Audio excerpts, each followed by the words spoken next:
the influence we had, but it wasn't meant to be like that. But it's still, I take accountability. Yeah, 100.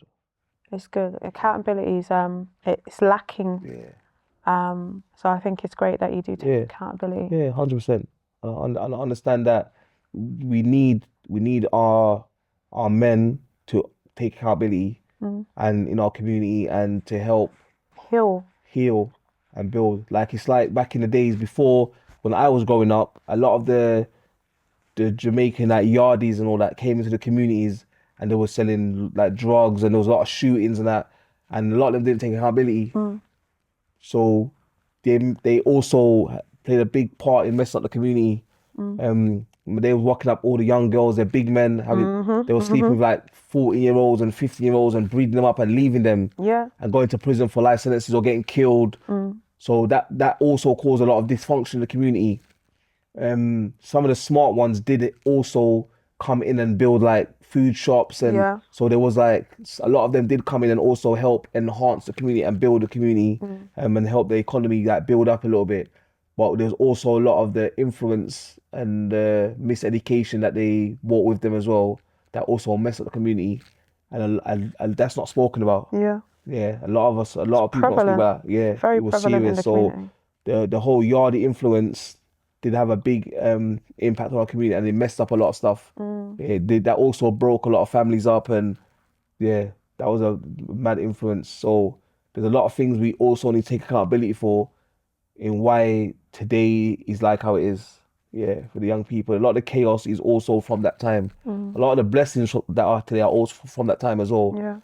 But we can't just say, okay, Look at the good and exactly. So what we do, what we tend to do is like, oh, these are all busting because we done that, and everyone's famous because we done that. That's cool. That is true. But also on the bad side, all these kids are messed up and have a certain mentality because we pushed the narrative at that time as well. So we have to look at both of them. And yeah, that's what I try to take on board, and I try to also share with a lot of the elders. A lot of the elders now in a lot of the areas are putting back in, and they do understand that we did break up our communities as well. Not intentionally, but we did do it. A lot of them are putting back. A lot of them are putting back. A lot of them are doing things behind the scenes. A lot of them have built like youth facilities, acting schools, music studios, businesses. They're doing whether they're doing trading or property. So there's a lot of people have put back. They put back, but we still got a lot of work to do on a larger scale. Yeah. Back to your books. So your second book was The Power of Love, My Personal Notes. From the title, people generally think, oh, Jazz is writing about love. But you had a different slant on it. A different slant on it. I was trying to show people, I showed people that, you know what, love is not how we're being taught. Love was given to a lot of us as romanticized. I think that's thrown a lot of people off, and it's made them look at love as weak and girly. Yeah, love's always been looked at as girly. Oh, we don't love. I speak to men like, we don't deal with that kind of stuff because because how it was branded to everyone. When you hear love, you think of flowers, Valentine's Day. You think of the soft stuff. So men don't want to be attached to that.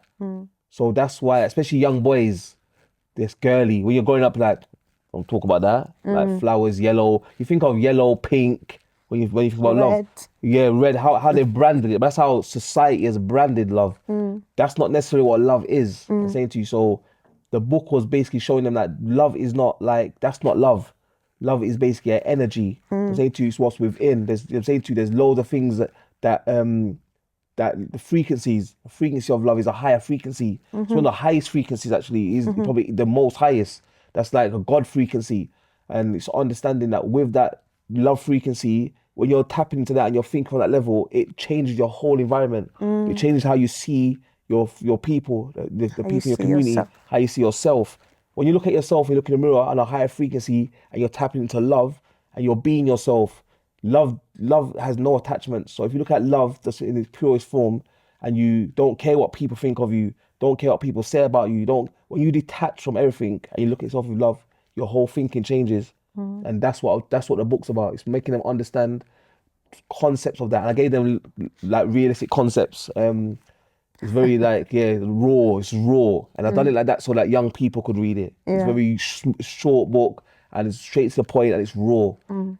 But it's giving them examples of different scenarios of love. Yeah, in its rawest form, and that's where I was coming with that book. At that point in my life, I started reading, and I was traveling a lot, and it made me look at life differently. Yeah, it made me look at life differently without attachments, without heal them crew, without poverty-driven children, without not judge of souls. Maybe go back to Elijah and tap back into who I am and separate everything around me and just look at it from a pure angle. And then I started looking back at how we're living in our community, and I said, "Raw, there's no love.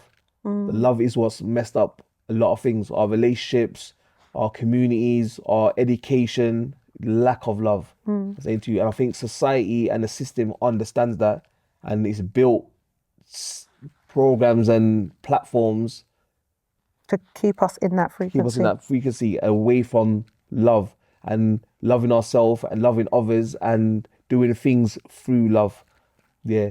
So that's a big problem in our community. When I think once we tap back into that higher frequency and we start loving ourselves, the men start loving themselves, the women start loving themselves, it will change a lot of stuff in our community. I think we're getting there, but we still got a lot of work to do. So people are understanding it now. Like the men are starting to understand a bit more who they are and the power that they hold within themselves, and we just need to put that energy into our women as well. Right now, because there's a bridge between it's like we're beefing, like the black man, Yeah, black there's woman, a narrative and this to narrative is accept. everywhere, and it's like they push this narrative, and that's a dangerous narrative to be pushing out there. Again, the young people are looking at this narrative. Young kids that are just trying to learn are looking at a narrative and seeing that, oh, the elders don't like each other. The black man and the black woman are fighting each other.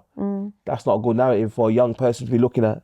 You're then going to start making them go outside and look for alternative people where they can find some kind of love and some kind of like acceptance because they're not getting it from their peers or their mom and dad or what they've seen on social media. It looks like everyone's fighting against each other.